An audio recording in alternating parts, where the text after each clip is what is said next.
En la víspera de Navidad, a los 62 años, mi marido me abandonó por una mujer de 29. Sentada sola en una banca helada de la Alameda, temblando de frío bajo la nieve, vi a un joven sin chamarra, pálido de frío, su quijada temblaba. Me quité mi propio abrigo y se lo di. 3 horas después, un convoy de camionetas Suburban negras se detuvo frente a mí. El muchacho salió de uno de los vehículos y dijo simplemente: «Qué alivio encontrarla aquí, señora». Pero antes de continuar, asegúrate de ya estar suscrito al canal y escribe en los comentarios: ¿desde dónde estás viendo este video? Nos encanta saber hasta dónde están llegando nuestras historias.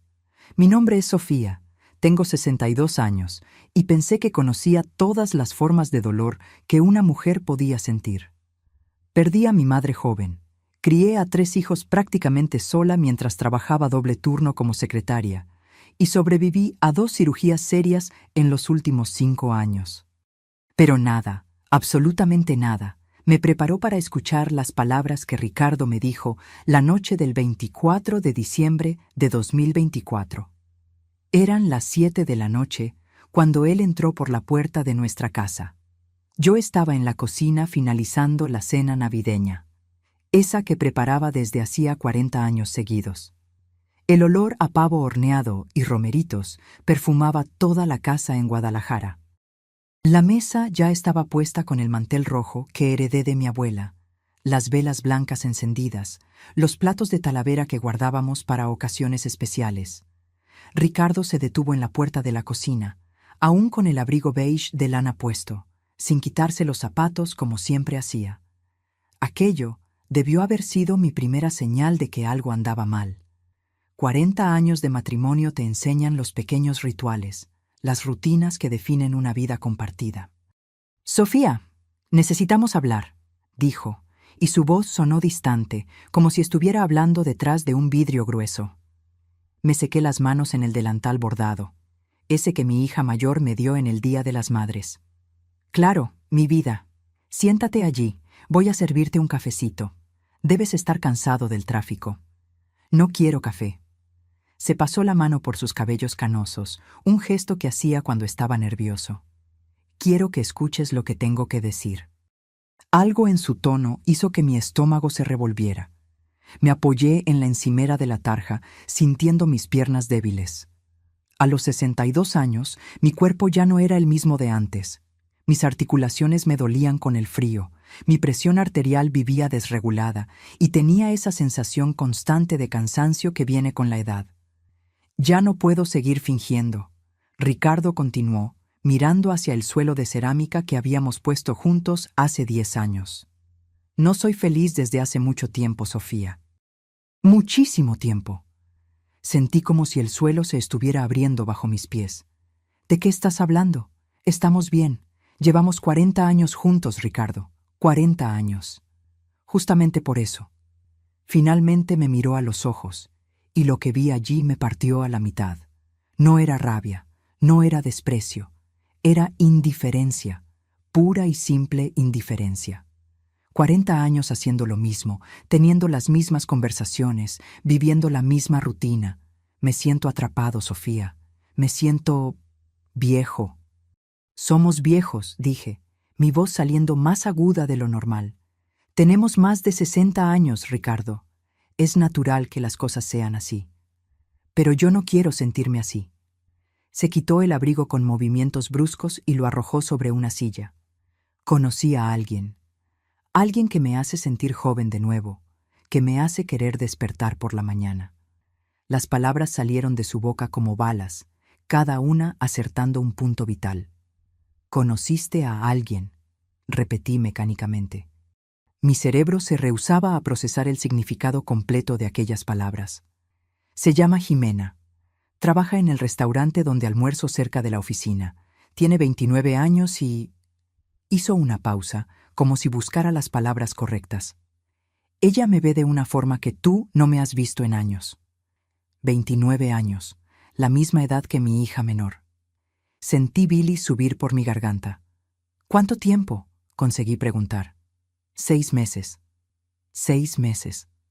medio año de mi vida vivido en una mentira completa. Pensé en todas las veces que besé a Ricardo en los últimos 6 meses, en todas las comidas que preparé, en todas las noches que dormí a su lado creyendo que estábamos bien. Todo era falso. ¿Y vienes a contarme esto en la víspera de Navidad? Mi voz tembló. ¿En la víspera de Navidad, Ricardo? Ella me dio un ultimátum, dijo, y tuvo la osadía de parecer incómodo.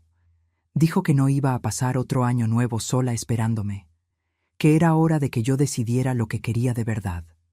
Y decidiste, concluí. No era una pregunta. Ya cambié mis cosas al apartamento de ella, la mayor parte al menos. Solo vine por el resto y a avisarte.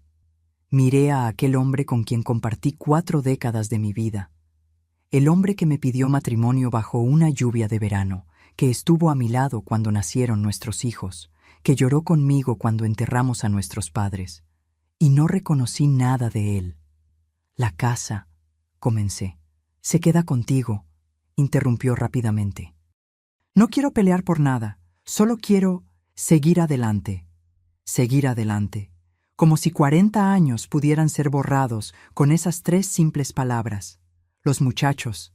Intenté nuevamente, pensando en nuestros 3 hijos, Javier, Andrés y Paulina. Voy a hablar con ellos después de las fiestas. No quería arruinarles la Navidad, pero estaba bien arruinar la mía, aparentemente. Ricardo tomó su abrigo y fue hacia el dormitorio.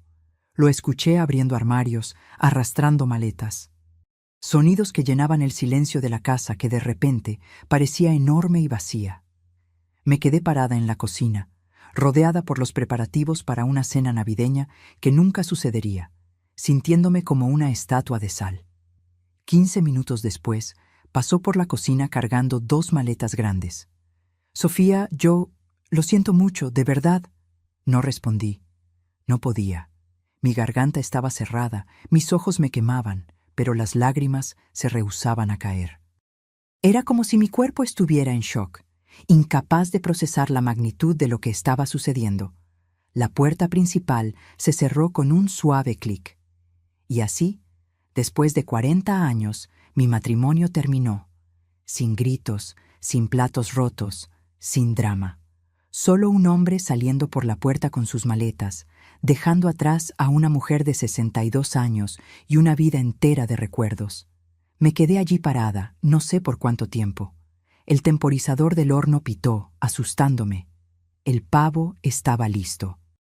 Apagué el horno mecánicamente y me quedé mirando la mesa puesta, la comida que había preparado con tanto cariño, las decoraciones de Navidad que había colocado por toda la casa la semana pasada. Todo parecía una farsa cruel. Me quité el delantal y lo dejé caer al suelo. Tomé mi abrigo de invierno más grueso del armario de la entrada, ese de lana marrón que Ricardo siempre dijo que me hacía ver vieja. Envolví mi bufanda de estambre en el cuello y salí a la noche fría. La nieve había comenzado a caer con fuerza. Las calles estaban cubiertas por un manto blanco que silenciaba todos los sonidos. Las casas alrededor estaban iluminadas, ventanas brillando con luces de Navidad, sombras de familias moviéndose allí dentro, felices y juntas. No tenía a dónde ir. Nuestros hijos vivían en otras ciudades, celebrando la Navidad con las familias de sus parejas. Mis pocas amigas estaban todas ocupadas con sus propias celebraciones. Y no soportaba la idea de llamar a alguien y tener que explicar lo que había sucedido. Tener que decir en voz alta que mi marido me dejó en la víspera de Navidad por una mesera 40 años más joven. Entonces simplemente caminé. La nieve empapaba mis zapatos. El frío penetraba a través de mi abrigo grueso, pero seguí andando. Necesitaba moverme. Necesitaba sentir algo además del dolor hueco que se había instalado en mi pecho. Terminé en la Alameda Central de Toluca, esa donde Ricardo y yo solíamos llevar a los muchachos a jugar cuando eran pequeños. Había una banca cerca del kiosco, parcialmente protegida por la estructura de madera. Quité la nieve del asiento con mi mano enguantada y me senté. El metal frío atravesó mi pantalón de lana. Temblé violentamente. Estaba tan frío, tan insoportablemente frío. pero no podía moverme. No podía volver a esa casa vacía llena de recuerdos de una vida que ya no existía. Miré al cielo oscuro, a los copos de nieve cayendo incesantemente. En algún lugar, campanas de iglesia sonaron, marcando las 8. La misa de gallo estaba comenzando. Las familias se estaban reuniendo alrededor de las mesas. Los niños estaban abriendo regalos, y yo estaba sola en una banca helada, con mi vida destruida. No sé cuánto tiempo estuve sentada en esa banca. El frío ya había penetrado hasta mis huesos y apenas sentía mis pies dentro de los zapatos empapados. Mis manos, incluso dentro de los guantes de lana, estaban entumecidas. Pero el dolor físico era casi un alivio. Al menos me hacía sentir algo concreto, algo además del vacío que amenazaba con tragarme por completo. La Alameda estaba prácticamente desierta. Nadie en su sano juicio se quedaría afuera con ese frío.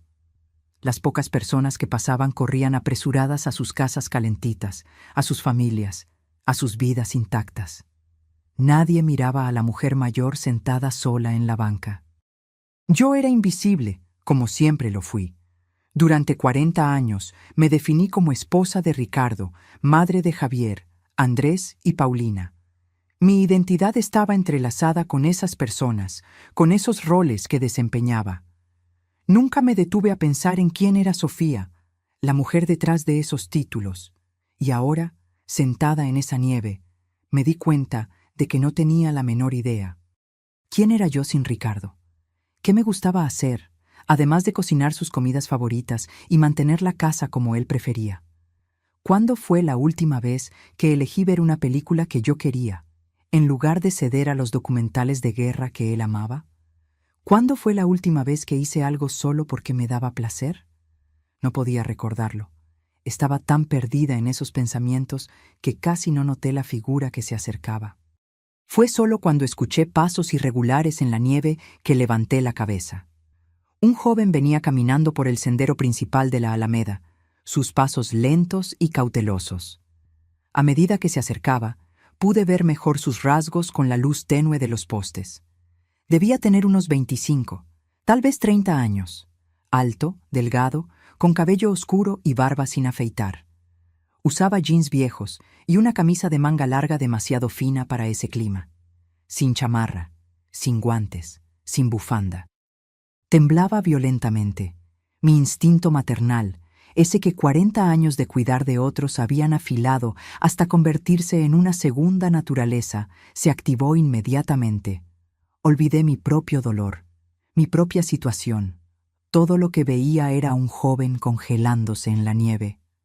«Joven», llamé, mi voz saliendo ronca a causa del frío. «Joven, ¿estás bien?» Se detuvo y miró en mi dirección, pareciendo sorprendido de ver a alguien allí. Sus ojos eran oscuros, intensos, incluso en la penumbra. «Estoy buscando un lugar para calentarme», dijo él. «Los albergues están llenos, siempre se llenan en Navidad. Todo el mundo quiere sentirse bien ayudando a los pobrecitos en las fiestas, ¿sabe?» Había amargura en su voz, pero también resignación, como si estuviera acostumbrado a la decepción. Me levanté de la banca con dificultad, mis articulaciones protestando después de estar quietas tanto tiempo en el frío. «Te vas a congelar con esa ropa». «¿Dónde está tu chamarra?» Se encogió de hombros, un gesto que lo hizo temblar aún más. «No tengo. Perdí mi trabajo hace 3 meses. Perdí mi apartamento poco después. Las cosas que tenía me las robaron en el albergue. Ahora solo tengo lo que llevo puesto». Lo miré con más atención. A pesar de la barba y la ropa gastada, había algo en él que no encajaba con la imagen de un indigente. Su forma de hablar era articulada, educada. Sus manos, aunque sucias, no tenían el aspecto de quien pasó años en las calles. Pero eso no importaba. Lo que importaba es que se estaba congelando, y yo tenía un abrigo pesado que podría salvarlo. Sin pensarlo mucho, comencé a quitarme mi abrigo de lana marrón. «Toma», dije extendiéndoselo. «Ponte esto». Me miró como si me hubiera vuelto loca. «Señora, usted va a congelarse. No puedo aceptarlo». Tengo más ropa debajo, mentí. Estaba usando solo una blusa de lana fina debajo del abrigo. Y no voy a quedarme aquí afuera mucho más tiempo. Tú, por otro lado, vas a pasar la noche buscando refugio. Lo necesitas más que yo. Eso era verdad. A pesar de todo, yo aún tenía una casa a donde volver. Ese muchacho no tenía nada. Por favor, insistí cuando él dudó. Déjeme hacer esto. Es Navidad. Déjeme hacer algo bueno hoy. Algo en mi voz debió haberlo convencido. Tomó el abrigo con manos temblorosas y se lo puso rápidamente. Era demasiado grande para él, pero serviría. Vi el alivio instantáneo en su rostro cuando el calor de la lana lo envolvió. No sé qué decir, murmuró. Usted ni siquiera me conoce. ¿Por qué haría esto? Porque alguien necesita ayuda, respondí simplemente. Y porque hoy aprendí que las peores cosas pueden pasar sin aviso. Si puedo evitar que algo malo te suceda, voy a hacerlo. El frío me golpeó con toda su fuerza tan pronto como el abrigo salió de mis hombros. El viento cortaba a través de mi blusa fina como cuchillos de hielo. Comencé a temblar inmediatamente, pero no me arrepentí. Ese joven lo necesitaba más que yo. Me estudió por un largo momento, sus ojos oscuros evaluándome. «Mi nombre es Mateo», dijo finalmente, «y usted acaba de salvarme la vida, literalmente». «Sofía», respondí, «y estás exagerando. Es solo un abrigo». «No es solo un abrigo». Metió las manos en los bolsillos, claramente apreciando el calor. Es el primer acto de bondad genuina que recibo desde que lo perdí todo. La mayoría de la gente me mira como si fuera invisible, o peor, como si fuera peligroso. Conocía bien esa sensación de invisibilidad. A los 62 años, me había vuelto invisible para mi propio marido. «¿Qué te trajo aquí?», pregunté, abrazando mi propio cuerpo en un intento vano de calentarme. «A esta alameda, quiero decir». «Solía venir aquí cuando era niño», dijo Mateo, mirando a su alrededor. «Mis padres me traían a jugar. Buenos tiempos». Su voz se volvió distante. «Murieron hace 5 años. Accidente automovilístico. Después de eso, las cosas se vinieron abajo. Yo me vine abajo». «Lo siento mucho», dije sinceramente. «¿Y usted?», preguntó. «¿Qué la trae a una banca helada en la víspera de Navidad?». Dudé. No conocía a este muchacho, no le debía nada, pero tal vez era exactamente por eso que las palabras salieron. «Mi marido me dejó hoy. 40 años de matrimonio, tirados a la basura porque conoció a una mesera de 29 años que lo hace sentir joven de nuevo». Mi voz se quebró en la última palabra. «Salió de casa hace 2 horas y yo no pude quedarme allí. No pude quedarme rodeada de todo aquello que construimos juntos». Mateo asintió lentamente, como si entendiera perfectamente. «Es curioso cómo funciona la vida, ¿no? Usted tiene una casa, pero no puede quedarse en ella. Yo daría cualquier cosa por una casa, pero no tengo. Ambos terminamos en esta banca helada, huyendo de cosas diferentes». Tenía razón. Era irónicamente poético. «¿Puedo decirle algo, Sofía?», continuó. «Un hombre que abandona 40 años de matrimonio por alguien más joven es un idiota. Él puede pensar que está buscando la juventud, pero lo que realmente está haciendo es huir de sí mismo. Y usted no huye de sí mismo cambiando de pareja, solo lleva sus problemas a una nueva dirección». Las palabras eran sorprendentemente maduras para alguien tan joven. «Eres sabio para tu edad», observé. «Vivir en las calles te enseña mucho sobre la naturaleza humana», dijo con una sonrisa triste. «Ver a la gente en su peor momento y, ocasionalmente, en su mejor momento, como usted hoy». El frío se estaba volviendo insoportable ahora. Mis dientes castañeteaban sin control y apenas podía sentir mis dedos. Mateo se dio cuenta. «Usted necesita ir a casa», dijo firmemente. «Ya estuve aquí demasiado tiempo. Se va a enfermar». «¿Y tú?», pregunté. «¿A dónde vas?». «Voy a buscar un lugar». Tocó el abrigo con reverencia. «Gracias a esto, tengo una mejor oportunidad ahora. Hay una fonda a unas cuadras de aquí que se queda abierta toda la noche. Puedo quedarme allí hasta que amanezca». Me quité mi bufanda, lo único cálido que aún tenía, y se la extendí. «Lleva esto también, por favor. Sofía». Insisto. Él tomó la bufanda, sus ojos brillando con emoción no derramada. No sé cómo agradecerle. «No tienes que hacerlo». Intenté sonreír, aunque mi rostro estaba demasiado entumecido para saber si lo logré. «Solo, cuídate, ¿está bien? Y cuando las cosas mejoren, y mejorarán, recuerda este momento.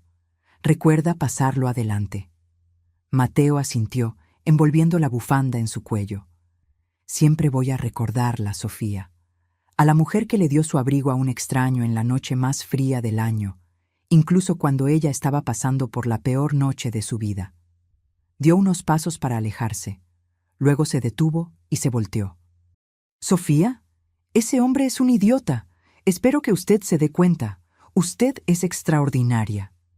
Antes de que pudiera responder, me hizo un gesto con la cabeza y se alejó en la nieve, su figura volviéndose cada vez más pequeña hasta desaparecer por completo en la oscuridad. Me quedé sola nuevamente, ahora sin abrigo, sin bufanda, temblando violentamente en el frío. Pero por primera vez en esa noche terrible, sentí algo además de dolor. Sentí propósito. Por unos minutos, yo había marcado una diferencia en la vida de alguien. Yo había importado. La caminata de vuelta a casa fue una tortura. Sin el abrigo, el frío penetró a través de mi blusa fina en segundos. Cada paso era una lucha contra el viento cortante que parecía determinado a tumbarme. Mis zapatos empapados resbalaban en la nieve, haciendo cada movimiento peligroso. A los 62 años, una caída podría significar huesos rotos, meses de recuperación. Pero seguí adelante, poniendo un pie delante del otro, enfocándome solo en el siguiente paso. No pensaba en Ricardo, no pensaba en el apartamento vacío esperándome, no pensaba en cómo mi vida se había desmoronado en cuestión de horas. Pensaba solo en llegar a casa, en calor, en sobrevivir a esa noche. Cuando finalmente abrí la puerta principal, la diferencia de temperatura fue tan chocante que casi me caigo. La casa estaba cálida. Las luces de Navidad aún parpadeaban alegremente en la sala y el olor a pavo todavía flotaba en el aire. Parecía una casa donde vivían personas felices. Era una mentira cruel. Fui directo al baño, quitándome la ropa mojada con dedos entumecidos que apenas obedecían mis comandos. Entré en la regadera y dejé que el agua caliente descongelara mi cuerpo lentamente. El dolor cuando la sensibilidad volvió a mis dedos y pies fue intenso, pero bienvenido. Significaba que no había sufrido congelación seria.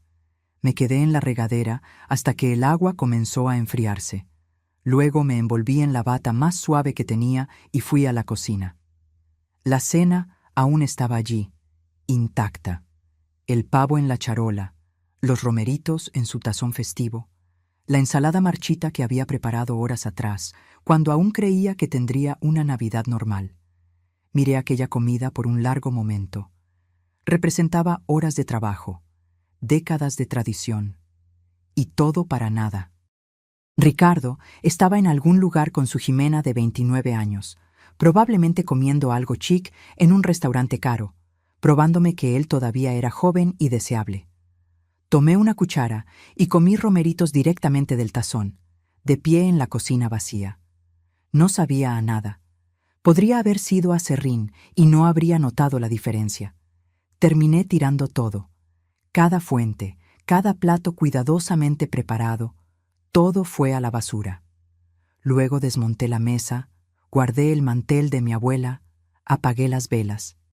Quité todas las decoraciones de Navidad de la sala y las arrojé de vuelta a las cajas sin ningún cuidado. Quería borrar todo rastro de esa Navidad que nunca sucedió. Eran casi medianoche cuando finalmente me arrastré a la cama. La cama que compartí con Ricardo por 40 años. Su lado todavía tenía la marca de donde había dormido la noche anterior. Su almohada todavía tenía su olor. Abracé esa almohada y finalmente, dejé caer las lágrimas. Lloré por todo lo que había perdido. No solo a Ricardo, sino la vida que construimos, el futuro que planeamos, la persona que yo creía que era. Lloré por la mujer de 62 años que yo era, descartada como un mueble viejo que ya no servía en la decoración. Lloré por la soledad que se extendía ante mí, interminable y aterradora, y en algún punto en medio de ese llanto me quedé dormida exhausta. Los días siguientes pasaron en una neblina. En el día de Navidad ignoré las llamadas de mis hijos. No podía fingir que todo estaba bien, pero tampoco estaba lista para contar la verdad. Entonces, simplemente no contesté, enviando mensajes diciendo que tenía una gripe fuerte y no quería contagiársela a mis nietos. Pasé el día entero en pijama, viendo programas de televisión sin realmente ver nada. La casa se sentía extraña sin Ricardo, demasiado silenciosa, demasiado vacía. Cada habitación guardaba recuerdos que ahora parecían contaminados por la traición. El día 26 me obligué a comer algo además de tostadas. Hice un huevo revuelto que apenas pude tragar. Tomé una ducha. Me cambié de pijama. Pequeñas victorias que parecían monumentales. El día 27, finalmente contesté cuando mi hija Paulina llamó por 10ª vez. «Mamá», estaba preocupada. «¿Cómo estás? ¿Todavía con gripe?» Abrí la boca para mentir, para decir que sí, que me estaba sintiendo mejor. Gracias por preguntar. Pero las palabras que salieron fueron diferentes. «Tu padre me dejó, Paulina». Silencio del otro lado de la línea. Luego, ¿qué? Y entonces todo salió. Conté sobre la víspera de Navidad, sobre Jimena, sobre los 40 años tirados a la basura. Paulina se mantuvo en silencio la mayor parte del tiempo, solo haciendo pequeños sonidos de confirmación para mostrar que estaba escuchando. Cuando terminé, ella estaba llorando. «Mamá, lo siento mucho. Lo siento muchísimo. Voy a tomar el primer vuelo para allá. No deberías estar sola». «No», dije firmemente. «Tienes a tu familia, a tus hijos. No quiero arruinar tu año nuevo también». «Pero, mamá...» «Estoy bien, Paulina, o voy a estarlo. Solo necesito tiempo». Hablamos un poco más. Me hizo prometer que llamaría todos los días, que comería bien, que no me quedaría solo acostada en la cama. Prometí, incluso sabiendo que probablemente rompería esas promesas. Luego, llamé a mis hijos también. Javier se puso furioso, queriendo venir inmediatamente a confrontar a su padre. Andrés se quedó en silencio, procesando. Ambos ofrecieron venir a visitarme. Ambos recibieron la misma respuesta: «Quédense con sus familias, voy a estar bien». Pero la verdad era que no sabía si iba a estar bien. No tenía idea de cómo seguir adelante desde allí. Fue el 28 de diciembre, 3 días después de esa noche terrible, que mi vida cambió nuevamente. Yo estaba en la sala, tratando de encontrar energía para ducharme, cuando escuché un sonido extraño afuera. Parecía como motores de coche, muchos motores de coche, todos llegando al mismo tiempo. Fui hasta la ventana y espié por entre las cortinas. Mi tranquila calle de colonia residencial estaba siendo tomada por una flota de coches de lujo. Suburban negras, todas idénticas, todas carísimas. Eran por lo menos 8, tal vez 10 vehículos, alineándose perfectamente a lo largo de la acera. Mi primer pensamiento fue que debía ser algún error. Tal vez estaban buscando la casa de otra persona. Mi segundo pensamiento fue preocupación. ¿Le habría pasado algo a uno de mis hijos? ¿Serían policías viniendo a dar malas noticias? Entonces las puertas comenzaron a abrirse. Hombres de traje negro salieron de cada vehículo moviéndose con precisión militar. Pero no eran agresivos. Se quedaron parados a lo largo de la calle, como una guardia de honor. Y entonces, de uno de los coches del medio, salió Mateo. Pero no era el Mateo que yo había conocido. Aquel Mateo estaba vistiendo jeans sucios y una camisa fina, temblando de frío. Este Mateo usaba un traje impecable que probablemente costaba más que mi coche. Su cabello estaba peinado, su barba recortada con perfección. Parecía haber salido de una revista de negocios. Caminó directo hasta mi puerta y tocó el timbre. Me quedé paralizada. Mi cerebro se rehusaba a procesar lo que estaba viendo. ¿Era realmente Mateo? ¿El joven sin techo a quien yo le había dado mi abrigo hacía 3 noches? ¿Qué estaba pasando? El timbre sonó nuevamente.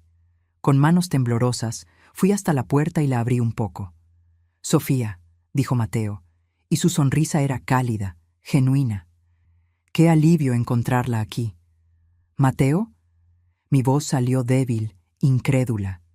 «Yo no entiendo. ¿Qué es todo esto?» Señalé los coches, a los hombres de traje. «¿Puedo pasar?», preguntó gentilmente. «Tengo mucho que explicar». Abrí la puerta más, de repente dolorosamente consciente de que todavía estaba en pijama, sin maquillaje, con el cabello sin peinar. Pero Mateo no pareció notarlo o importarle. Entró, mirando alrededor de mi sala con interés genuino. Entonces, comencé cerrando la puerta detrás de él. «¿Vas a explicarme qué está pasando? ¿Por qué hay 10 Suburban en mi calle? ¿Quiénes son aquellas personas?» Mateo respiró hondo. «Mi nombre completo es Mateo Rangel Solís. Soy el CEO de Rangel Desarrollos». El nombre me era familiar. Rangel Desarrollos era una de las mayores empresas de construcción e inmobiliarias del país. Aparecían en las noticias frecuentemente, involucrados en grandes proyectos urbanos en Ciudad de México. Debí haberme quedado mirándolo con la boca abierta, porque Mateo sonrió gentilmente y dijo: «Tal vez debería sentarse». Me dejé caer en el sofá, aún tratando de procesar. Mateo Rangel Solís, CEO de una empresa multimillonaria. Ese mismo hombre estaba temblando de frío en la Alameda hacía 3 noches, vistiendo ropa gastada, sin tener dónde dormir. «No entiendo», conseguí decir finalmente. «Dijiste que estabas sin techo, que habías perdido todo». «Mentí», dijo simplemente, sentándose en el sillón frente a mí. «Bueno, no exactamente. La parte sobre que mis padres murieron era verdad, y las cosas realmente se vinieron abajo después de eso, solo que no de la forma en que sugerí». Se inclinó hacia adelante, con las manos entrelazadas. «Cuando mis padres murieron, heredé su empresa. Yo tenía 23 años, sin experiencia, pero intenté hacer que funcionara. Durante 2 años me dediqué completamente. Construí Rangel Desarrollos en algo 3 veces más grande de lo que mi padre jamás imaginó. Pero en el proceso me rodeé de las personas equivocadas, personas que veían solo mi dinero, mi posición. Tuve amigos que desaparecieron cuando ya no pude financiar sus estilos de vida caros. Tuve relaciones con mujeres que estaban más interesadas en mi cuenta bancaria que en mí». Su voz se volvió más baja, más triste. «Hace 6 meses, descubrí que mi prometida estaba teniendo un amorío con mi mejor amigo, o el hombre que yo creía que era mi mejor amigo. Planeaban casarse después de llevarme a firmar algunos documentos que transferirían gran parte de mis activos a ella. Sentí mi corazón oprimirse. La traición era un dolor que yo conocía demasiado bien. Cancelé todo, obviamente. Rompí el compromiso, corté relaciones con él, pero eso me dejó en una especie de crisis existencial. Comencé a cuestionar todo y a todos a mi alrededor. ¿Realmente le importaba a alguien? ¿O era todo sobre el dinero? Se levantó y comenzó a caminar por la sala. Entonces decidí hacer una prueba. Decidí disfrazarme como alguien que no tenía nada y ver cómo me trataría la gente.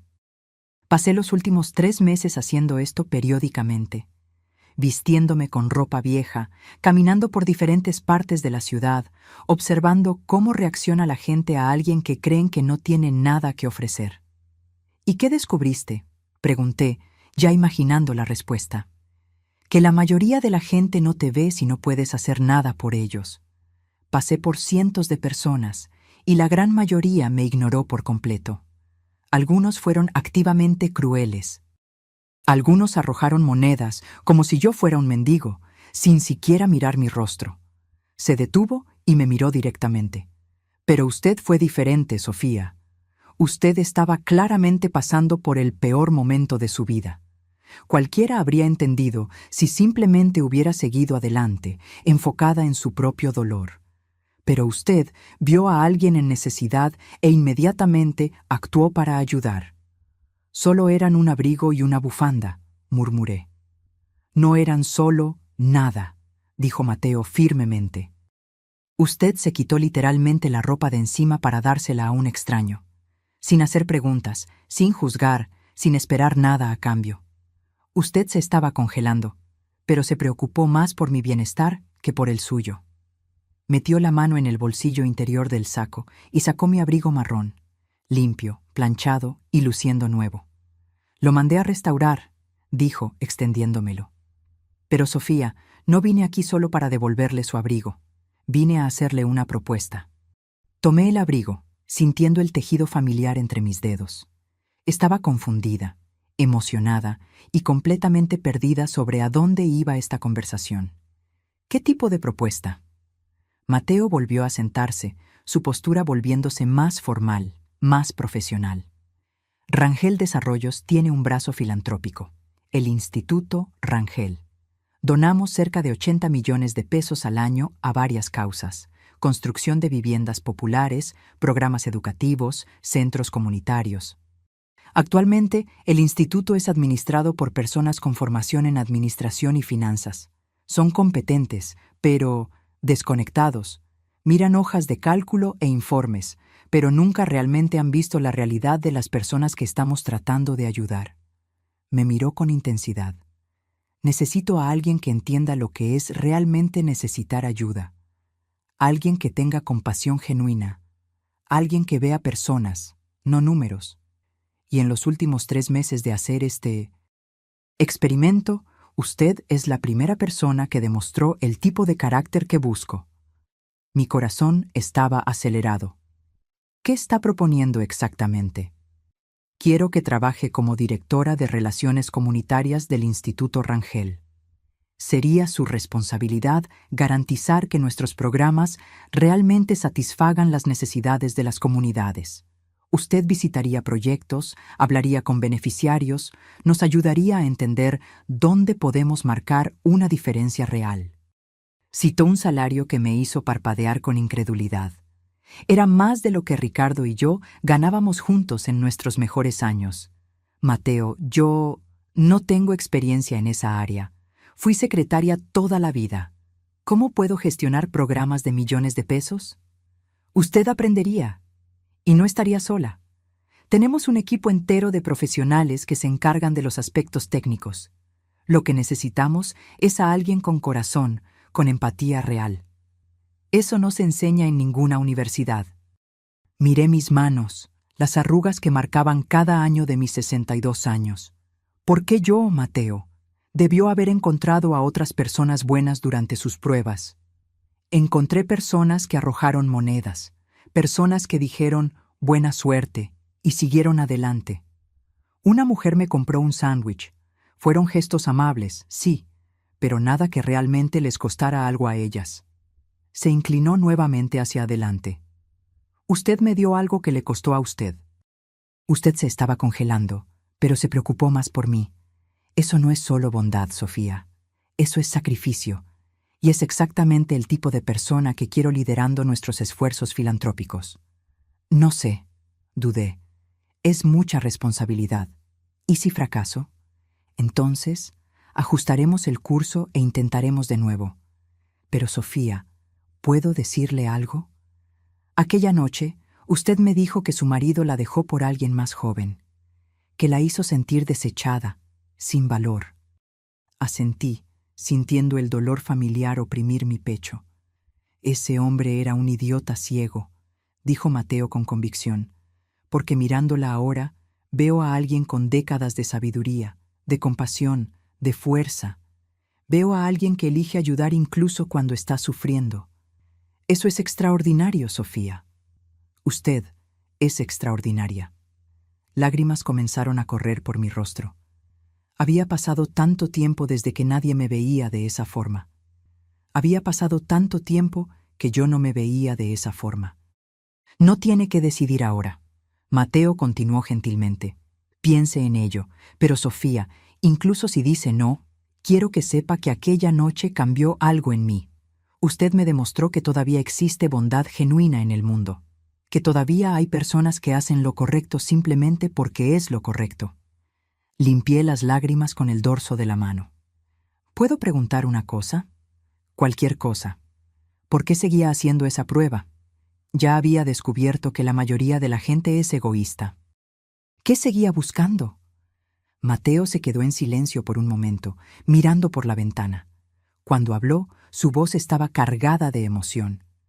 Estaba buscando una razón para creer que valía la pena continuar, que valía la pena construir, donar, intentar hacer una diferencia. Después de la traición de mi prometida, yo estaba comenzando a pensar que la gente era fundamentalmente egoísta, que todo era transaccional. Me miró nuevamente. Pero usted probó que estaba equivocado. Y eso vale más para mí de lo que puede imaginar. Nos quedamos sentados en silencio por un momento, dos personas heridas que se encontraron en el peor momento de sus vidas y de alguna forma se ayudaron una a la otra a comenzar a sanar.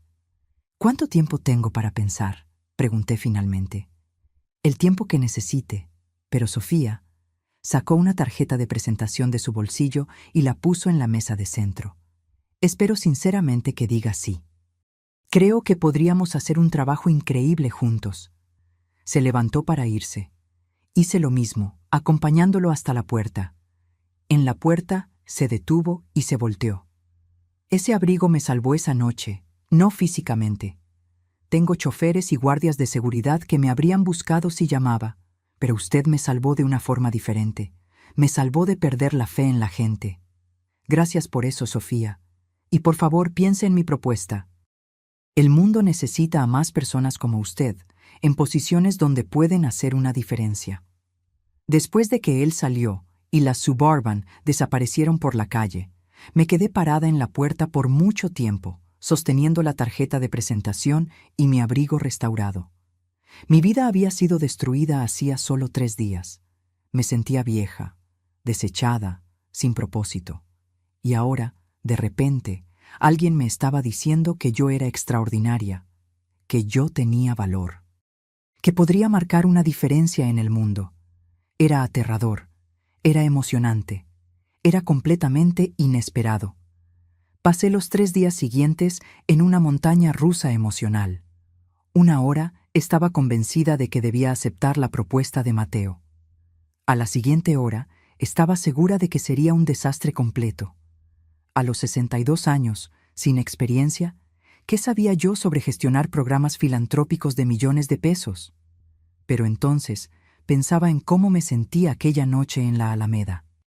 Cómo, por unos minutos, yo había olvidado completamente mi propio dolor para ayudar a alguien. Cómo aquello me dio un propósito, aunque fuera temporal. Y pensaba en Mateo, un hombre que lo tenía todo pero se sentía vacío, buscando desesperadamente algo real en un mundo de falsedad. Los dos estábamos rotos de formas diferentes, pero aquel encuentro casual nos había dado algo que necesitábamos: esperanza. El tercer día estaba mirando por la ventana de la cocina, observando la nieve que finalmente había parado de caer, cuando mi teléfono sonó. Era Ricardo. Mi primer instinto fue ignorar, pero algo me hizo contestar. Sofía. Su voz sonó cansada. ¿Podemos hablar? ¿Sobre qué, Ricardo? Creo que ya dijiste todo en la víspera de Navidad. Por favor. Solo... por favor. Suspiré. Está bien, pero no aquí. No te quiero en mi casa. Acordamos encontrarnos en una cafetería en el centro, neutral y pública.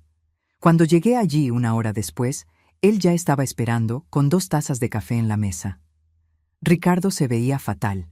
Tenía ojeras profundas, su barba no estaba hecha y su ropa estaba arrugada. No era el hombre confiado que había salido de casa 4 días atrás.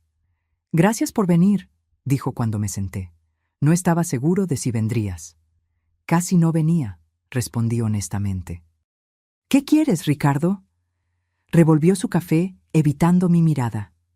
Cometí un error terrible. Algo en mí se endureció.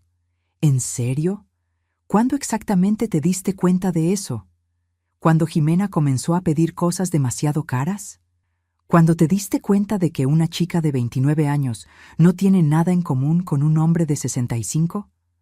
No fue así, murmuró. Entonces, ¿cómo fue? Finalmente me miró y vi vergüenza en sus ojos. Ella terminó conmigo, 2 días después de Navidad. Dijo que yo era viejo y aburrido para ella, que creía que yo sería más divertido, pero yo solo me quejaba de la espalda y quería ir a la cama temprano. Debería haber sentido satisfacción, pero todo lo que sentí fue una tristeza profunda. Y ahora quieres volver, concluí. Ahora que tu fantasía de juventud explotó en tu cara, quieres volver con la esposa confiable y predecible. No es así. Es exactamente así, Ricardo. Mi voz estaba calma, pero firme. Me desechaste como una prenda vieja que ya no servía, y ahora que descubriste que la ropa nueva no era tan cómoda como pensabas, quieres volver a la vieja. Sofía, 40 años no pueden ser tirados a la basura así. Tú los tiraste, dije secamente. Tú tomaste esa decisión. En la víspera de Navidad, nada menos. Destruiste nuestra vida juntos porque querías sentirte joven. Tomé mi café y bebí un sorbo, notando que Ricardo había recordado cómo me gusta, con leche y un poco de azúcar. 40 años de hábito. ¿Sabes lo que me di cuenta en estos últimos días? Continué. Me di cuenta de que tienes razón en una cosa. Yo estaba atrapada en una rutina, en una vida que ya no me desafiaba. Pero no porque fuera vieja o aburrida, porque había dejado de crecer. Me convertí solo en tu esposa, solo en la madre de nuestros hijos. Olvidé ser Sofía. Exactamente. Ricardo se animó, como si yo estuviera de acuerdo con él. Pero podemos cambiar eso. Podemos... No, interrumpí. No entendiste. No quiero volver a lo que éramos. Ya no quiero esa vida. Su expresión cambió a confusión. ¿Qué quieres decir? Pensé en la tarjeta de Mateo en mi bolso, en la propuesta que parecía simultáneamente imposible y perfecta, en la oportunidad de ser algo más que solo la esposa desechada de alguien. Recibí una oferta de trabajo, dije. Un cargo importante, con mucha responsabilidad, algo que nunca imaginé hacer. Ricardo frunció el ceño. ¿Qué tipo de trabajo? Eso no importa. Lo que importa es que alguien vio valor en mí. Alguien cree que puedo hacer una diferencia en el mundo. No como tu esposa o como madre de nuestros hijos. Como Sofía. Como yo misma. Sofía, sé realista. Tienes 62 años. ¿Quién le daría un cargo importante a una mujer vieja? Completé. ¿Es eso lo que ibas a decir? Tuvo la decencia de parecer avergonzado. ¿Sabes cuál es la diferencia entre tú y la persona que me ofreció ese trabajo, Ricardo? Ella me ve. Ve quién soy realmente, no cuántos años tengo. Valora mi compasión, mi experiencia de vida, mi carácter. Me levanté tomando mi bolso. Debería agradecerte, de hecho. Si no me hubieras dejado, nunca habría conocido a esa persona. Nunca habría tenido esta oportunidad. Nunca me habría dado cuenta de que todavía hay tanto que puedo hacer. Tanto que puedo ser. Sofía, espera. No, dije firmemente. Tú tomaste tu decisión en la víspera de Navidad. Ahora yo estoy tomando la mía. No te quiero de vuelta, Ricardo. No quiero esa vida de vuelta. Quiero algo nuevo, algo mío. Y por primera vez en décadas voy a perseguir lo que yo quiero, no lo que los otros esperan de mí. Salí de la cafetería sin mirar hacia atrás. Mis manos temblaban, mi corazón latía acelerado, pero me sentía poderosa. Por primera vez desde que Ricardo se había ido, me sentí en control de mi propia vida. Entré en el coche y tomé la tarjeta de Mateo. Marqué el número antes de que pudiera cambiar de idea. Contestó al segundo timbrazo. ¿Sofía? Sí, dije, mi voz sorprendentemente firme. Mi respuesta es sí. Acepto el cargo. Podía escuchar la sonrisa en su voz. Estoy muy feliz. ¿Cuándo puedes empezar? ¿Mañana? Me sorprendí diciendo. No tiene sentido esperar, ¿verdad? Mañana es perfecto. Haré que mi asistente te envíe todos los detalles. ¿Sofía? ¿sí? Gracias por darme esta oportunidad, por creer que podemos hacer algo especial juntos. Gracias a ti, respondí, por recordarme que todavía tengo valor, que todavía puedo sorprender. Después de colgar, me quedé sentada en el coche por un largo momento, dejando que la realidad de lo que acababa de hacer me golpeara. Tenía un trabajo nuevo, un trabajo importante, desafiante, aterrador. Y por primera vez en mucho, mucho tiempo, me sentí viva. Mi primer día en Rangel Desarrollos fue una mezcla de terror absoluto y excitación pura. La sede de la empresa ocupaba 15 pisos de un edificio de cristal en el centro financiero de la Ciudad de México. El Instituto Rangel quedaba en los 3 últimos pisos, con vistas deslumbrantes de la ciudad. La asistente de Mateo, una mujer eficiente llamada Patricia, me recibió en el lobby. «Señora Sofía, sea bienvenida, el señor. Mateo está en una reunión, pero me pidió que le mostrara todo». Pasé las primeras horas recibiendo un recorrido completo. Conocí al equipo del instituto.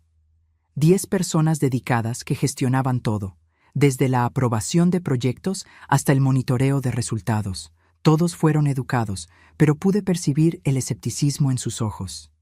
¿Quién era esta mujer de 62 años, sin ninguna experiencia relevante, que de repente estaba siendo colocada en una posición de liderazgo? Mateo apareció a la hora del almuerzo y sugirió que comiéramos en su oficina mientras él me explicaba su visión para el instituto. «El problema con la filantropía tradicional», dijo mientras comíamos ensaladas que su asistente había pedido, «es que es muy distante. Personas en oficinas bonitas decidiendo lo que las comunidades necesitan sin nunca realmente hablar con esas comunidades. Quiero cambiar eso. Quiero que vaya al campo, visite los proyectos que financiamos, hable con las personas que supuestamente estamos ayudando. Entienda lo que está funcionando y lo que no lo está». «¿Y si descubro que mucha cosa no está funcionando?», pregunté. «Entonces lo arreglamos. Ese es el punto, Sofía. No estoy buscando a alguien para mantener el status quo. Estoy buscando a alguien para desafiar, cuestionar y mejorar todo lo que hacemos». Pasamos la tarde siguiente revisando los proyectos actuales del instituto. Había tantos: escuelas en comunidades necesitadas, programas de capacitación profesional, centros comunitarios, proyectos de vivienda. Cada uno representaba millones de pesos invertidos, vidas potencialmente transformadas. Pero mientras leía los informes, noté algo. Eran todos muy estériles. Llenos de números y estadísticas, pero sin historias reales de personas reales, sin rostros, sin nombres, sin la humanidad detrás de los datos. «Mateo», dije, señalando un informe particularmente seco sobre un programa de capacitación. «Aquí dice que capacitamos a 500 individuos en habilidades profesionales básicas. Pero ¿quiénes son esos individuos? ¿Consiguieron empleos después? ¿Sus vidas realmente mejoraron?». Él miró el informe y luego a mí, una sonrisa lenta formándose en su rostro. «Esa es exactamente la pregunta correcta que hay que hacer. Y honestamente, no lo sé. Nunca visitamos el lugar». «Entonces vamos a visitarlo», dije con una confianza que no sabía que tenía. «Mañana. Vamos a ver ese programa con nuestros propios ojos». Y eso fue lo que hicimos. Al día siguiente, Mateo y yo, acompañados solo por su chofer, fuimos a visitar el Centro de Capacitación Profesional San Juan, ubicado en una de las áreas más humildes de la ciudad. Lo que encontramos fue revelador. El centro en sí era bien intencionado, una instalación limpia y organizada con salones de clase y equipo. Pero hablando con los instructores y alumnos, descubrimos problemas que ningún informe había mencionado. «Los cursos son buenos», dijo María, una mujer de 35 años que estaba tomando un curso de costura. «Pero la mayoría de nosotros no consigue empleo después. Las empresas quieren experiencia y no tenemos cómo conseguir experiencia sin un primer empleo. Es un círculo vicioso». Otro problema. El centro cerraba a las 5 de la tarde, exactamente cuando muchas personas que necesitaban los cursos estaban saliendo de sus empleos de baja remuneración. «Me encantaría tomar el curso de informática», explicó un joven llamado Rafael. pero trabajo en 2 lugares para mantener a mi familia. ¿Cuándo podría venir? Mateo y yo pasamos 3 horas allí, solo hablando con personas, escuchando sus historias, entendiendo sus realidades. Y cuando salimos, teníamos una lista enorme de cosas que necesitaban cambiar. De regreso, Mateo estaba pensativo. Invertimos 2 millones de pesos en ese centro, y está ayudando a algunas personas, sí, pero podría estar ayudando mucho más si realmente hubiéramos entendido las necesidades de la comunidad. Entonces, vamos a cambiar eso, dije. Vamos a expandir el horario de funcionamiento. Vamos a crear alianzas con empresas para garantizar que los egresados tengan oportunidades reales de empleo. Vamos a hacerlo significativo. Él me miró con admiración. Usted lleva aquí 3 días y ya está revolucionando cómo hacemos las cosas. Solo estoy haciendo preguntas, respondí, y escuchando las respuestas. Las semanas siguientes fueron un torbellino. Visitamos proyecto tras proyecto, cada uno revelando brechas entre la intención y el impacto real. Y en cada lugar hicimos cambios. En el programa de vivienda, descubrimos que las casas eran construidas sin considerar las necesidades reales de las familias. Muchas tenían solo un dormitorio, inadecuado para familias más grandes. Cambiamos el diseño. En el programa de salud comunitaria, nos dimos cuenta de que las clínicas funcionaban en horarios que no atendían a los trabajadores. Extendimos los horarios y añadimos atención los fines de semana. En un programa de alimentación escolar, descubrimos que muchos niños llegaban con hambre porque no tenían desayuno en casa. Añadimos una comida matutina. Cada cambio parecía pequeño aisladamente, pero juntas estaban transformando la forma en que operaba el Instituto Rangel. Y yo estaba prosperando de una forma que nunca imaginé ser posible. Por primera vez en décadas me despertaba emocionada por ir a trabajar. Mis días estaban llenos de propósito, de desafíos, de la sensación de estar marcando una diferencia real en el mundo. Ricardo intentó llamarme varias veces en las primeras semanas. Ignoré la mayoría de las llamadas. Cuando finalmente contesté, le dije claramente que no había nada que discutir. Él había tomado su decisión. Yo había tomado la mía. Nuestra historia estaba terminada. Intentó argumentar, decir que todavía me amaba, que podíamos recomenzar. Pero sus palabras sonaban vacías. ¿Cómo puedes amar a alguien que desechaste tan fácilmente? ¿Cómo puedes confiar en alguien que destruyó 40 años en una noche? Ricardo, dije finalmente, me liberaste. ¿No te das cuenta? Si no me hubieras dejado, yo nunca habría descubierto de lo que soy capaz. Nunca habría encontrado este propósito. Así que gracias, sinceramente. Pero no vamos a volver. Nunca. Mis hijos estaban teniendo reacciones mixtas a mi nueva vida. Paulina estaba orgullosa, alentadora. Javier estaba preocupado de que yo estuviera haciendo cambios demasiado grandes muy rápido. Andrés estaba confundido con todo. «Mamá», me dijo Paulina durante una videollamada, «te ves joven, feliz. No te veo así desde hace años». Ella tenía razón. Cuando me miraba en el espejo ahora, veía a alguien diferente. Todavía tenía 62 años, todavía tenía arrugas y canas, pero mis ojos brillaban, mi postura era más erguida. Había una energía en mí que no existía antes. 3 meses después de comenzar en el Instituto Rangel, Mateo me llamó a su oficina para una reunión. Cuando entré, encontré no solo a él, sino también a 3 miembros del Consejo de Rangel Desarrollos. Mi estómago se apretó. ¿Habría hecho algo malo? ¿Habrían mis cambios radicales disgustado a alguien importante? «Sofía», Mateo comenzó, una sonrisa misteriosa en su rostro. «Me gustaría presentarle formalmente a algunos miembros de nuestro consejo». Pidieron conocerla. Una mujer elegante de unos 50 años se levantó y me extendió la mano. Doctora Beatriz de la Garza, consejera y especialista en desarrollo social. He seguido su trabajo en el instituto con mucho interés. ¿Interés bueno o malo? No pude evitar preguntar. Ella se rió. Muy bueno. Lo que usted ha hecho en 3 meses es notable. La tasa de efectividad de nuestros programas aumentó en un 40%. La retroalimentación de las comunidades es la mejor que hemos tenido. Y lo más importante, realmente estamos cambiando vidas de forma medible. Los otros consejeros estuvieron de acuerdo, citando estadísticas y resultados que honestamente me sorprendieron. Yo sabía que estaba haciendo un buen trabajo, pero no me había dado cuenta del impacto total. El consejo está tan impresionado, Mateo continuó, que nos gustaría proponer algo. Queremos expandir significativamente el Instituto Rangel, duplicar nuestro presupuesto anual a 160 millones de pesos. Y queremos que usted lidere esa expansión como directora ejecutiva. Directora ejecutiva del instituto entero.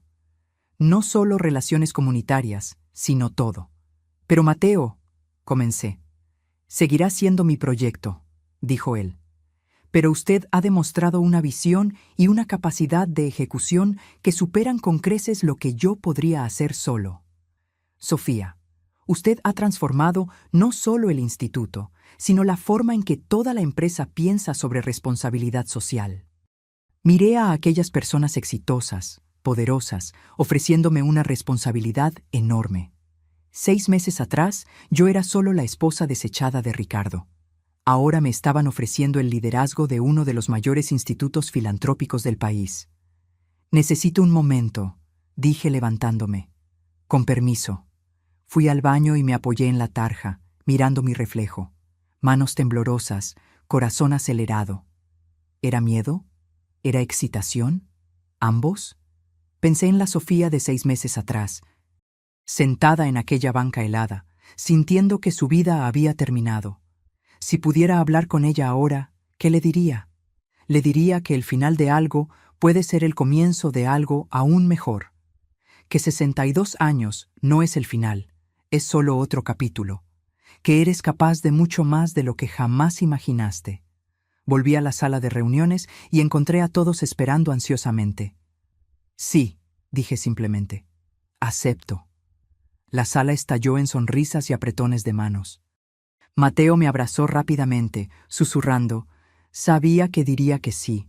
Es demasiado valiente para rechazar un desafío. Las semanas siguientes fueron intensas. Asumí formalmente como directora ejecutiva, lo que significaba no solo gestionar programas existentes, sino desarrollar nuevos. Contratamos más personal, incluyendo jóvenes de comunidades que habíamos ayudado. Personas que entendían por experiencia propia lo que las comunidades necesitaban. Creamos un programa piloto revolucionario. En lugar de simplemente financiar proyectos, crearíamos un fondo de microcrédito para pequeños emprendedores en comunidades necesitadas. Con orientación y apoyo, no solo caridad. Se trata de dignidad, expliqué en una presentación al consejo. No queremos que la gente dependa de nuestras donaciones para siempre. Queremos darles las herramientas para que construyan sus propias vidas. El programa fue un éxito rotundo. En el primer año, financiamos 200 pequeños negocios. La tasa de éxito fue del 85%, muy por encima del promedio nacional. Y cada historia era inspiradora. La costurera que abrió su propio taller, el panadero que logró comprar equipo profesional, la maestra que creó una escuela de refuerzo escolar. Cada éxito me alimentaba, me daba energía para hacer más.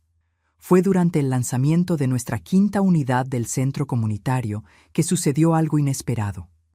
Yo estaba dando un discurso para la comunidad reunida, hablando sobre el poder de las segundas oportunidades, cuando noté una figura familiar en el fondo de la multitud. Ricardo. Mi corazón dio un brinco, pero seguí hablando. No iba a dejar que su presencia me desestabilizara. Ya no. Después del evento, mientras hablaba con miembros de la comunidad, él se acercó. Parecía más pequeño de alguna forma, más viejo, más cansado. Sofía, dijo cuando estuvimos finalmente solos. Estuviste increíble allá arriba. Gracias, respondí formalmente. ¿Qué estás haciendo aquí, Ricardo? Necesitaba verlo por mí mismo. Oí hablar de tu trabajo, leí sobre ti en los periódicos. No podía creer que eras la misma Sofía que yo conocía. No lo soy, dije simplemente. Esa Sofía murió en la víspera de Navidad. Esta es alguien nueva. Él miró al suelo. Fui un idiota, el idiota más grande del mundo. Tiré a la basura la mejor cosa que jamás tuve por una fantasía vacía. Sí, lo fuiste, concordé sin emoción. Pero ¿sabes una cosa? Te lo agradezco ahora. Si no me hubieras dejado, yo nunca habría encontrado esto. Señalé el centro a nuestro alrededor, la gente sonriendo, los niños jugando en el parque nuevo. Nunca habría descubierto que tenía esto dentro de mí. Sofía, ¿no hay ninguna posibilidad? No, interrumpí firmemente. No la hay. Tú tomaste tu decisión, Ricardo, y gracias a esa decisión, tomé la mía. Soy feliz ahora. Tal vez más feliz de lo que jamás fui. Y no voy a renunciar a esto por alguien que me desechó tan fácilmente. Vi dolor en sus ojos, y una parte de mí sintió pena. Pero era una parte pequeña, distante. Espero que encuentres lo que estás buscando, dije gentilmente. Pero no será conmigo. Esa puerta está cerrada, Ricardo, permanentemente. Él asintió lentamente, entendiendo finalmente que no había camino de vuelta. Mereces toda la felicidad, Sofía. Lamento haber tardado tanto en darme cuenta de lo especial que eres. Yo también, respondí.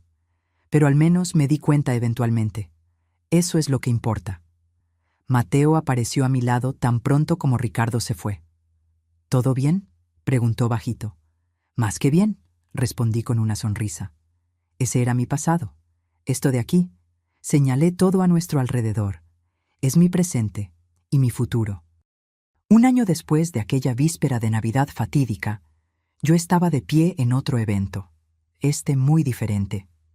Era el lanzamiento oficial de la iniciativa de microcrédito Rangel, ahora un programa nacional que había ayudado a más de 1000 pequeños emprendedores a realizar sus sueños. El evento se estaba realizando en el salón principal de Rangel Desarrollos, con cientos de invitados, desde empresarios importantes hasta beneficiarios de nuestros programas, de comunidades que transformamos. Yo estaba en el escenario, a punto de dar el discurso de apertura, cuando miré a la platea y vi rostros que representaban mi jornada. Mis 3 hijos estaban en la primera fila, todos sonriendo orgullosamente. María, la costurera que conocí en el primer centro que visité, ahora dueña de su propia pequeña fábrica, estaba allí. Rafael, el joven que quería tomar curso de informática pero no tenía tiempo, ahora era programador junior en una startup. Decenas de otras personas cuyas vidas habían sido tocadas por nuestro trabajo, y Mateo estaba a mi lado en el escenario, no como mi jefe, sino como mi socio en esta misión. Comencé a hablar y las palabras fluyeron naturalmente. Hablé sobre segundas oportunidades, sobre cómo los finales pueden ser comienzos disfrazados, sobre nunca ser demasiado tarde para descubrir tu propósito. Hace exactamente un año, dije. Yo estaba sentada en una banca helada, convencida de que mi vida había terminado. Tenía 62 años, acababa de ser dejada por el hombre con quien pasé 40 años y no veía futuro alguno ante mí. Pero aquella noche hice una elección simple. Vi a alguien en necesidad y decidí ayudar, incluso cuando yo misma estaba sufriendo. Y esa elección simple lo cambió todo. Miré a Mateo, que sonreía alentadoramente. Aprendí que la bondad no es debilidad, que la compasión es fuerza, que nunca somos demasiado viejos para recomenzar, para crecer, para convertirnos en algo nuevo. Y aprendí que a veces las peores cosas que nos suceden son solo el universo empujándonos en la dirección que deberíamos haber estado yendo todo el tiempo. La platea aplaudió, pero continué. Este instituto, este trabajo que hacemos, no es sobre caridad, es sobre dignidad. Es sobre ver potencial donde otros ven problemas. Es sobre dar a la gente no lo que creemos que necesitan, sino las herramientas para que construyan lo que ellas saben que necesitan. Porque he estado allí. Estuve en el lugar donde te sientes desechada, sin valor, olvidada. Y sé que todo lo que necesitamos a veces es que alguien vea nuestro valor cuando nosotros mismos no podemos verlo. Cuando terminé, hubo una ovación de pie. Lágrimas corrían por mi rostro, pero eran lágrimas de alegría, de realización, de gratitud. Después del evento, durante la recepción, una mujer joven se acercó. Tenía unos 30 años, elegantemente vestida, y había algo familiar en su rostro. Señora. Sofía, comenzó nerviosamente. Mi nombre es Jimena. Mi cuerpo entero se tensó. Jimena, la mesera de 29 años que Ricardo había elegido en lugar de mí. Sé quién eres, dije calmadamente. Yo necesitaba venir, necesitaba pedir disculpas. Ella miró al suelo. Lo que hice fue terrible. Yo sabía que él era casado, pero me convencí de que eso no importaba, que el amor lo justificaba todo. Respiró hondo. Pero no lo justifica.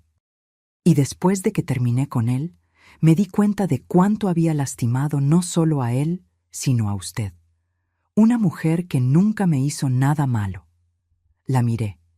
Esa mujer que había sido parte de la peor noche de mi vida. Y me di cuenta de que no sentía rabia, no sentía resentimiento. Sentía nada. Ella era irrelevante para quien yo me había convertido. Estás perdonada, dije simplemente. Jimena parpadeó sorprendida. ¿Así? ¿Sin más? Así, porque guardar rabia solo me lastimaría. Y porque, honestamente, me hiciste un favor. Si Ricardo no me hubiera dejado, yo nunca habría encontrado esto. Señalé la sala llena de gente, el trabajo que habíamos construido. Así que gracias, de hecho. Parecía confundida, pero también aliviada. Usted es una persona mejor de lo que yo jamás podría ser. No, corregí gentilmente. Yo solo tuve que aprender algunas lecciones difíciles sobre valor propio y propósito. Tú todavía eres joven. Todavía tienes tiempo de aprender las tuyas. Después de que ella se fue, Mateo se acercó. ¿Esa era Jimena?, preguntó. ¿Lo fue? ¿Y estás bien? Sonreí. Estoy más que bien. Estoy agradecida. Sin ella, sin Ricardo dejándome, yo nunca te habría conocido. Nunca habría descubierto esta versión de mí. Mateo se quedó en silencio por un momento. Sofía, hay algo que he querido preguntarte desde hace meses. ¿Qué? ¿Cenarías conmigo? No como colegas, no como socios de trabajo. Como algo más. Mi corazón se aceleró. A lo largo de los meses, había sentido una conexión creciendo entre nosotros. No era solo profesional, era personal, profunda, real. Mateo, tienes 32 años, yo tengo 63, la gente va a hablar. Que hablen, dijo con intensidad. Sofía, usted me salvó aquella noche en la Alameda. No físicamente, sino espiritualmente. Me demostró que todavía existe bondad genuina en el mundo. Y en los meses desde entonces, observándola trabajar, ver su corazón, su pasión, su sabiduría, me enamoré. No de su edad, no a pesar de su edad, de usted, de quien usted es. Lágrimas llenaron mis ojos nuevamente. Sí, susurré. Sí, cenaría contigo. Él sonrió, esa sonrisa cálida que yo había aprendido a adorar. ¿Qué tal si empezamos mañana por la noche? Mañana por la noche sería perfecto. Mientras el evento continuaba a nuestro alrededor, nos quedamos allí por un momento. Dos personas rotas que se encontraron en la peor noche de sus vidas y se ayudaron a sanar, a crecer, a convertirse en algo nuevo. 2 años después, yo estaría de pie en un jardín bellamente decorado, vistiendo un simple vestido blanco, a punto de casarme con Mateo. Mis hijos estarían allí, todavía procesándolo, pero eventualmente apoyando. Cientos de personas cuyas vidas tocamos estarían allí. Y en el lugar de honor habría una foto enmarcada de mi viejo abrigo marrón, el catalizador de todo. Pero aquella noche, mientras Mateo y yo nos mirábamos en medio de la celebración de todo lo que habíamos construido juntos, yo sabía solo una cosa con certeza. A veces necesitas perderlo todo para descubrir lo que realmente importa. Necesitas ser rota para ser rehecha, más fuerte. Necesitas llegar al fondo para aprender a volar. Yo tenía 62 años cuando mi vida terminó. Y 62 años cuando realmente comenzó. La víspera de Navidad que destruyó mi matrimonio fue la misma noche que me dio mi propósito. El abrigo que le di a un extraño me devolvió un futuro que nunca me atreví a soñar. Y aprendí que nunca, nunca es demasiado tarde para convertirte en quien naciste para ser. Ahora, si te gustó esta historia, haz clic en suscribirse y dime en los comentarios, ¿qué parte te dejó con la boca abierta? Y no olvides hacerte miembro para tener acceso a videos exclusivos que no subo aquí. Te espero allí.